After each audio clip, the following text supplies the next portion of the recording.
Welcome to war academy. ఈ రోజు article వచ్చేసి international court of justice. Right, ఈ ఇంటర్నేషనల్ కోర్ట్ ఆఫ్ జస్టిస్ మీద వచ్చేసి ఎంసీక్యూ.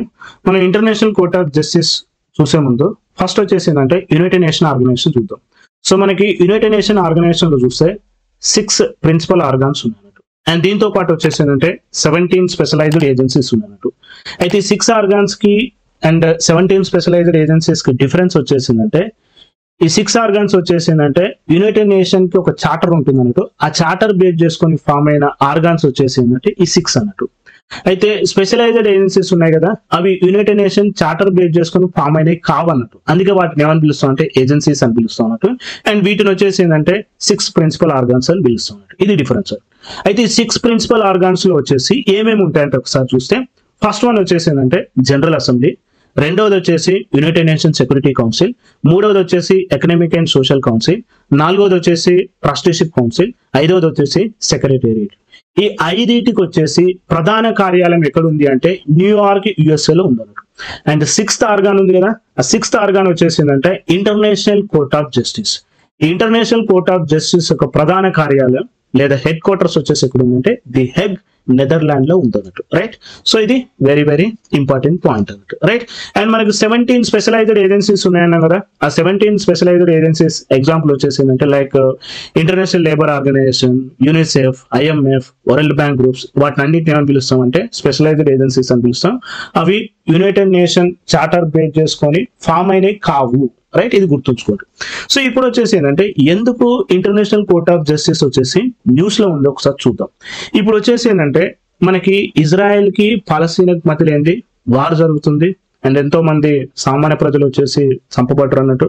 రైట్, ఒక విధంగా చెప్పాలంటే ఒక మరణ హోమం జరుగుతుందని చెప్పొచ్చు అన్నట్టు. అయితే ఇప్పుడు వచ్చేసి ఏంటంటే ఈ ఇజ్రాయెల్ పైన వచ్చేసి ఏంటంటే దక్షిణాఫ్రికా ఏం చేసిందంటే మరణ హోమం పైన కేసు ఫైల్ చేసింది. ఎక్కడ?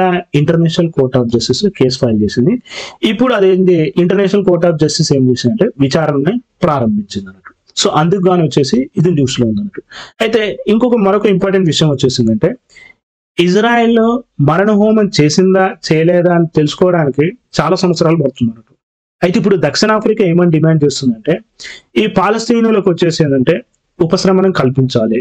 అంటే ఇజ్రాయెల్ అన్ని మిలిటరీలను వచ్చేసి వెంటనే సస్పెండ్ చేసే ఆదేశాలు ఇవ్వాలని ఇంటర్నేషనల్ కోర్ట్ ఆఫ్ జస్టిస్ ని దక్షిణాఫ్రికా కోరింది అన్నట్టు. అందుకు గాను ఈ ఆర్టికల్ న్యూస్ లో ఉంది. అయితే ఇప్పుడు వచ్చేసి ఏంటంటే ఇప్పుడు ఇంటర్నేషనల్ కోర్ట్ ఆఫ్ జస్టిస్ కి సో ఇజ్రాయెల్ కి ఆపేయండి వారం అనే ఆదేశాలు ఇచ్చే అధికారం ఉందా లేదో ఒకసారి చూద్దాం. ఇప్పుడు వచ్చేసి ఏంటంటే ఇంటర్నేషనల్ కోర్ట్ ఆఫ్ జస్టిస్ కి ఏమేమి అధికారాలు ఉంటాయో ఒకసారి చూద్దాం. మనకి ఇక్కడ వచ్చేసి ఏంటంటే ఇంటర్నేషనల్ కోర్ట్ ఆఫ్ జస్టిస్ శాసనంలో వచ్చేసి ఆర్టికల్ 36 క్లాస్ 1 ఉందన్నట్టు. ఇది ఏం చెప్తుంది అంటే ఇది ఏం డీల్ చేస్తుంది అంటే యునైటెడ్ నేషన్ చార్టర్ ని, అదే విధంగా వచ్చేసి ఏ అయితే యునైటెడ్ నేషన్ ఆర్గనైజేషన్ ఒప్పందాలు ఉన్నాయో వాటి అమలు విషయంలో అన్ని అధికారాలు వచ్చేసి ఇంటర్నేషనల్ కోర్ట్ ఆఫ్ జస్టిస్ కి ఉంటుంది అన్నట్టు. మరొక ఇంపార్టెంట్ విషయం వచ్చేసిందంటే సపోజ్ ఏదైనా కేసుని స్వీకరించాలంటే కూడా ఆ కంట్రీ వచ్చేసి కంపల్సరీ సభ్య దేశం అయితేనే, యునైటెడ్ నేషన్ ఆర్గనైజేషన్ లో సభ్య దేశం అయితేనే సో వాటిని ఆ కేసులు మాత్రమే స్వీకరిస్తుంది. ఇది ఇంపార్టెంట్ పాయింట్. రెండోది వచ్చేసి సపోజ్ మరి వ్యక్తులు ఏమైనా కేసు ఫైల్ చేస్తే తీసుకుంటుందా అంటే తీసుకోదు. మరి NGOs ఏమైనా కేసు ఫైల్ చేస్తే తీసుకుంటుందా అంటే తీసుకోదు. కార్పొరేషన్స్ ఏమైనా చేస్తుందా తీసుకోదు. ప్రైవేట్ సంస్థలు చేస్తే తీసుకుంటారా అంటే తీసుకోదు. అంటే ఒక విధంగా చెప్పాలంటే ఓన్లీ దేశాలు మాత్రమే కేసు ఫైల్ చేస్తే మాత్రమే ఇంటర్నేషనల్ కోర్ట్ ఆఫ్ జస్టిస్ స్వీకరిస్తుంది అన్నట్టు. సో వ్యక్తులు చేసినా, NGOs చేసినా, కార్పొరేషన్ చేసినా, ప్రైవేట్ సంస్థలు చేసినా కూడా ఆ కేసుల్ని స్వీకరించదు. సో ఇది ఆర్టికల్ 36 క్లాస్ 1 చెప్తున్నట్టు. అండ్ సెకండ్ వన్ వచ్చేసి ఏంటంటే మనకి ఆర్టికల్ 9 లో సో ఆర్టికల్ 9 కింద వచ్చేసిందంటే జెనోసైడ్ కన్వెన్షన్ 1948 ఉందన్నట్టు. ఇది వచ్చేసిందంటే December 9th 1948 లో వచ్చేసి యునైటెడ్ నేషన్ జనరల్ అసెంబ్లీ ఆమోదించిన మొట్టమొదటి మానవ హక్కుల ఒప్పందం అని చెప్పొచ్చు. ఇది జెనోసైడ్ కన్వెన్షన్ 1948. జెనోసైడ్ అంటే ఏంటంటే సో మరణ హోమం అని చెప్పొచ్చు, అంటే మాస్ కిల్లింగ్ అన్నట్టు. అయితే ఇటువంటి వాటిని ఏం చేస్తుందంటే international court of justice deal చేస్తుంది. అవి మెంటల్ గా అయినా సరే, ఫిజికల్ అయినా సరే. అండ్ మరొక ఇంపార్టెంట్ విషయం వచ్చేసిందంటే ఇంటర్నేషనల్ కోర్ట్ ఆఫ్ జస్టిస్ ఏది ఓన్ గా డీల్ చేయదు. Means it cannot deal with the dispute of its own motion and it's not permitted. So ఈ point very very important point. And next ఇంకోటి వచ్చేసిందంటే ఇప్పుడు ఇంటర్నేషనల్ కోర్ట్ ఆఫ్ జస్టిస్ ఇంతకుముందు చెప్పినాం ఇది ఓన్లీ సభ్య దేశాలు మాత్రం కేసు ఫైల్ చేస్తే మాత్రమే స్వీకరిస్తుంది అన్నట్టు. అయితే మనకి సౌత్ ఆఫ్రికా అదేవిధంగా వచ్చేసి ఇజ్రాయెల్ ఈ రెండు కూడా వచ్చేసిందంటే జెనోసైడ్ కన్వెన్షన్ 1948 లో వచ్చేసిందంటే సిగ్నేచరీ చేసినట్టు. కాబట్టి ఇప్పుడు వచ్చేసింది ఆ కేసుని so international court of justice ఏంటంటే స్వీకరించింది రైట్. ఇప్పుడు వచ్చేసిందంటే ఇంటర్నేషనల్ కోర్ట్ ఆఫ్ జస్టిస్ ఎప్పుడు ఫామ్ అయింది ఒక చూద్దాం. అయితే 1948 లో వచ్చేసిందంటే సభ్య దేశాలు సో ఇయర్ అవి వచ్చేసి ఏం చేశాయంటే సంతకాలు చేసినట్టు. అండ్ 1946 ఏప్రిల్ 18 లో వచ్చేసిందంటే ఐక్యరాజ్య సమితి చార్టర్ ద్వారా సో ఈ ఇంటర్నేషనల్ కోర్ట్ ఆఫ్ జస్టిస్ అనేది స్థాపించబడ్డది అన్నట్టు రైట్. ఇది వచ్చేసి ఏంటి అంటే ఐక్యరాజ్య సమితి యొక్క ప్రధాన న్యాయ వ్యవస్థ అని కూడా చెప్పొచ్చు అన్నట్టు. అండ్ దీని కార్యాలయం వచ్చేసి ఎక్కడ ఉంది అంటే ద హెగ్ నెదర్లాండ్ లో ఉందన్నట్టు. అయితే ఇందులో వచ్చేసి ఇంటర్నేషనల్ కోర్ట్ ఆఫ్ జస్టిస్ లో వచ్చేసి ఎన్ని సభ్య దేశాలు ఉన్నాయంటే 193 ఉన్నాయి అన్నట్టు. అండ్ ఇక్కడ యూజ్ చేసే లాంగ్వేజ్ ఏంటి, అధికార భాష వచ్చేసి ఏంటంటే ఒకటి ఇంగ్లీషు, రెండోది వచ్చేసి ఫ్రెంచ్ అన్నట్టు. అండ్ మరొక ఇంపార్టెంట్ విషయం వచ్చేసి ఏంటంటే ఈ ఇంటర్నేషనల్ కోర్ట్ ఆఫ్ జస్టిస్ యొక్క డ్యూటీస్ ఏంది, ప్రాథమిక విధులు ఏంటి అంటే సపోజ్ దేశాల మధ్యలో ఏమైనా తగాదాలు వచ్చినాయి అనుకోండి, ఆ తగాదాలను ఏం చేస్తుందంటే ఇది పరిష్కరిస్తుంది అన్నట్టు. ఓకే. అండ్ సెకండ్ వన్ వచ్చేసి సపోజ్ ఏదైనా అధికార అంతర్జాతీయ సమస్యలు ఉన్నాయి అనుకోండి, వాటికి ఏమైనా న్యాయపరమైన ప్రశ్నలు వచ్చినాయి అనుకోండి, వాటిని సలహా ఇవ్వమని అడిగితే ఇది ఏం చేస్తుంది ఇంటర్నేషనల్ కోర్ట్ ఆఫ్ జస్టిస్ వచ్చేసి ఏంటంటే సలహా ఇస్తుంది అన్నట్టు. అంటే so international court of justice కి రెండు ప్రాథమిక విధులు ఉన్నాయంటూ. ఒకటి వచ్చేసి ఏంటంటే వివిధ దేశాల మధ్యలో ఏమైనా తగాదాలు తలెత్తితే వాటిని పరిష్కరిస్తుంది. రెండవది వచ్చేసి ఏంటంటే అధికారిక అంతర్జాతీయ సంస్థలు న్యాయపరమైన ప్రశ్నలు అడిగితే వాటికి సలహాలు కూడా ఇస్తుంది అన్నట్టు రైట్. సో ఈ రెండు ప్రాథమిక విధులు అన్నట్టు. నెక్స్ట్ ఇప్పుడు వచ్చేసిందంటే ఈ ఇంటర్నేషనల్ కోర్ట్ ఆఫ్ జస్టిస్ లో వచ్చేసి ఎంతమంది న్యాయమూర్తులు ఉంటారు అంటే 15 మెంబర్స్, 15 మంది న్యాయమూర్తులు ఉంటారు. అండ్ వివిధ దేశాల నుంచి చెందిన వారు ఉంటారు అన్నట్టు. సో 15 మంది న్యాయమూర్తులు. అయితే ఎక్కడి నుంచి ఎలెక్ట్ చేస్తారు అంటే ఒకటి వచ్చేసిందంటే ఆఫ్రికా నుంచి వచ్చేసిందంటే 3 members, and America, Latin America and Caribbean నుంచి 2 మెంబర్స్, అండ్ ఏషియా నుంచి వచ్చేసి 3 మెంబర్స్, అదేవిధంగా వచ్చేసి western Europe and other states నుంచి వచ్చేసి 5 మెంబర్స్ ని so year, and eastern Europe నుంచి వచ్చేసి 2 మెంబర్స్, టోటల్ వచ్చేసి 15 మెంబర్స్ ని ఎలెక్ట్ చేస్తారు. అండ్ ఇక్కడ ఒక క్వశ్చన్ వచ్చేసిందంటే మరి ఒకే దేశం నుంచి ఇద్దరు న్యాయమూర్తుల్ని సెలెక్ట్ చేయొచ్చా అంటే సెలెక్ట్ చేయడానికి కుదరదు అన్నట్టు. అంటే ఒక దేశం నుంచి ఇద్దరు న్యాయమూర్తులు ఉండడానికి వీలు లేదు అన్నట్టు. ఇది ఇంపార్టెంట్ పాయింట్ అన్నట్టు. మరి ఎన్ని సంవత్సరాలకి వీళ్ళని ఎలెక్ట్ చేస్తారంటే 9 సంవత్సరాలకి ఎలెక్ట్ చేస్తారు. ఎవరు ఎలెక్ట్ చేస్తారు అంటే యునైటెడ్ నేషన్ జనరల్ అసెంబ్లీ, అదే విధంగా వచ్చేసి యునైటెడ్ నేషన్ సెక్యూరిటీ కౌన్సిల్ అన్నట్టు రైట్. అది కూడా వచ్చేసిందంటే ఎవరికైతే మెజారిటీ ఓట్స్ వస్తాయో వారిని ఏం చేస్తారు అంటే ఈ రెండు బాడీస్ సపరేట్ గా ఎలక్షన్ జరుగుతుంది గుర్తుంచుకోండి.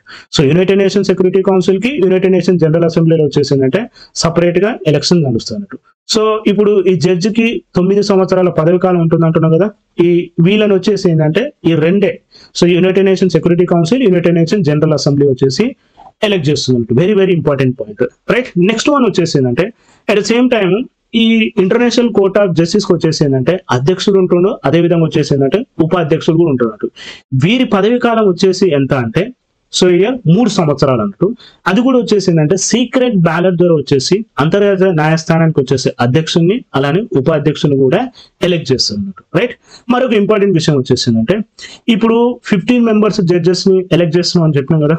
అయితే మరి రిటైర్మెంట్ ఎలా జరుగుతుంది అంటే సో ఇయర్ 1/3 ఆఫ్ ది న్యాయమూర్తులు అంటే 1/3 వంతు న్యాయమూర్తులు వచ్చేసి ఏంటి అంటే ఎవ్రీ 3 years కి వచ్చేసి పదవి విరమణ చేస్తారు అన్నట్టు. ఓకే. 1/3 వంతు న్యాయమూర్తులు 3 ఏళ్లకు ఒకసారి పదవి విరమణ చేస్తారు అన్నట్టు. ఈ పాయింట్ వచ్చేసి వెరీ వెరీ ఇంపార్టెంట్. నెక్స్ట్ ఇంకోటి వచ్చేసిందంటే మరి ఇప్పుడు ఇంటర్నేషనల్ కోర్ట్ ఆఫ్ జస్టిస్ ఏం చేస్తుంది, తీర్పులు ఇస్తుంది. ఆ తీర్పులు కూడా ఎలా ఇస్తుంది అంటే హాజరైన న్యాయమూర్తుల్లో ఓకే హాజరైన న్యాయమూర్తులు మెజారిటీ ప్రాతిపాదికన వచ్చేసి ఏంటంటే తీర్పులు ఇస్తుంది అన్నట్టు. అండ్ మరొక ఇంపార్టెంట్ విషయం వచ్చేసిందంటే ఈ జడ్జిమెంట్ లో కూడా వచ్చేసిందంటే కనీస సభ్యుల సంఖ్య ఎంత ఉండాలంటే 9 మంది. అంటే ఫోరం వచ్చేసి ఏంటంటే 9. అంటే ఏదైనా కేసును డీల్ చేస్తున్నప్పుడు కనీస సభ్యుల సంఖ్య సో కనీసం ఎంతమంది జడ్జిలు ఉండాలంటే 9 కానీ అంతకంటే ఎక్కువగానే ఉండాలి, కానీ తక్కువ మాత్రం ఉండొద్దు అన్నట్టు. సో ఫోరం వచ్చేసి 9 మెంబర్స్. ఇది చాలా ఇంపార్టెంట్. అండ్ ఈ మెజారిటీ ప్రాతిపాదికం చేసినప్పుడు ఈక్వల్ అయింది అనుకుందాం. సో ఈక్వల్ అయినప్పుడు అప్పుడు ఏం చేస్తారంటే అధ్యక్షునికి వచ్చేసి ఏంటంటే నిర్ణయాకపు ఓటు ఉంటుంది అన్నట్టు. దాన్ని బేస్ చేసుకొని ఏం చేస్తారంటే సో తీర్పులు ఇస్తారు అన్నట్టు రైట్. మరొక విషయం, మరి అంతర్జాతీయ న్యాయస్థానం ఇచ్చే తీర్పే అంతిమమా, మళ్ళీ అపీల్ చేసుకోవచ్చా అంటే సో అంతర్జాతీయ న్యాయస్థానము తీర్పే అంతిమము అండ్ అపీల్ ఉండదు right. Very very important point అన్నట్టు. అండ్ మరొక ఇంపార్టెంట్ విషయం వచ్చేసిందంటే కానీ కొన్ని ప్రత్యేక విషయాలలో వచ్చేసి ఏంటంటే తీర్పు వచ్చిన 10 ఏళ్లలోపు పునర్పరిశీలన మాత్రం నివేదించవచ్చు అన్నట్టు. రైట్. సో ఇది ఇంటర్నేషనల్ కోర్ట్ ఆఫ్ జస్టిస్ గురించి. అదే విధంగా వచ్చేసి మరి ఇంటర్నేషనల్ కోర్ట్ ఆఫ్ జస్టిస్ లో వచ్చేసి మన భారతీయులు ఎవరైనా జడ్జిలో పనిచేసారంటే ఇప్పటి వరకు వచ్చేసిందంటే 4 పనిచేశారు అన్నట్టు. సో ఒకరు వచ్చేసిందంటే బిఎన్ రావు, ఇంకొకరు వచ్చేసిందంటే నాగేందర్ సింగ్, అండ్ మూడో వ్యక్తి వచ్చేసిందంటే ఆర్ఎస్ పాఠక్, నాలుగో వ్యక్తి వచ్చేసేవారంటే దల్వీర్ సింగ్ భండారి. ఈయన 2012 నుంచి కూడా సో వర్కింగ్ లోనే ఉండన్నట్టు, ప్రజెంట్ కూడా వర్కింగ్ ఉంది. అండ్ మరొక ఇంపార్టెంట్ విషయం వచ్చేసిందంటే అంతర్జాతీయ న్యాయస్థానానికి ఎన్నికైన తొలి మహిళా అధ్యక్షురాలు వచ్చేసేవారంటే రోజాలిన్ హెగిన్స్. ఈమె ఏ దేశానికి సంబంధించినామంటే బ్రిటన్ దేశానికి సంబంధించినాం. ఇప్పుడు వచ్చేసి మనం క్వశ్చన్ ఒకసారి చూద్దాం, ఎంసీక్యూ ఏందో ఒకసారి చూద్దాం. క్వశ్చన్ చూడండి. సో ఇక్కడ వచ్చేసి consider the following with the context of international court of justice. First statement, the International Court of Justice only international court that adjudicate general disputes between the countries. Second option, the International Court of Justice is composed of 15 judges elected to the 9-year term of office by United Nations General Assembly. Third statement, judges are not eligible for re-election. So here, which of the following statements are incorrect? Right. So here, option A only 1, option B 2 and 3, option C 1, 2, 3, and option D is only 3. Right. ఒకసారి గమనించండి. ఒకసారి third statement చూద్దాం. Judges are not eligible for reelection. So reelection కి ఎలిజిబులే కదా. So third statement వచ్చేసి wrong. Right. So here next second statement, the International Court of Justice is composed of 15 judges elected 9 years term. Right. కరెక్టే కదా. by the United Nations General Assembly. Only United nation general assembly ఒకటే select చేస్తుందా? కాదు. దీంతో పాటు వచ్చేసింది United nation security council కూడా ఉంటున్నారు. సో ఇక్కడ వచ్చేసింది యునైటెడ్ నేషన్ సెక్యూరిటీ కౌన్సిల్ తీసేశారు. రైట్. కాబట్టి సెకండ్ స్టేట్మెంట్ కూడా వచ్చేసిందంటే రాంగ్. సో ఫస్ట్ స్టేట్మెంట్ చూద్దాం. The International Court of Justice is the only international court that adjudicate general dispute between the countries. కరెక్టే కదా.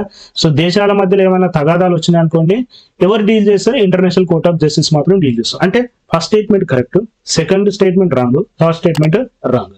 ఇక్కడ ఏం అడుగుతుండు? ఇన్కరెక్ట్ ఏది అడుగుతుండు. సో ఇది ఎప్పుడు చాలా జాగ్రత్తగా గమనించాలి. కరెక్టా ఇన్కరెక్టా అని కన్ఫ్యూజ్ చేస్తాడు ఎగ్జామ్ లో. రైట్. సో ఇప్పుడు సెకండ్ అండ్ థర్డ్ వచ్చేసి రాంగ్. సో అంటే ఆప్షన్ వచ్చేసింది బి ఆప్షన్ వచ్చేసి రైట్. రైట్. సో ఇది ఈరోజు concept. So thank you very much.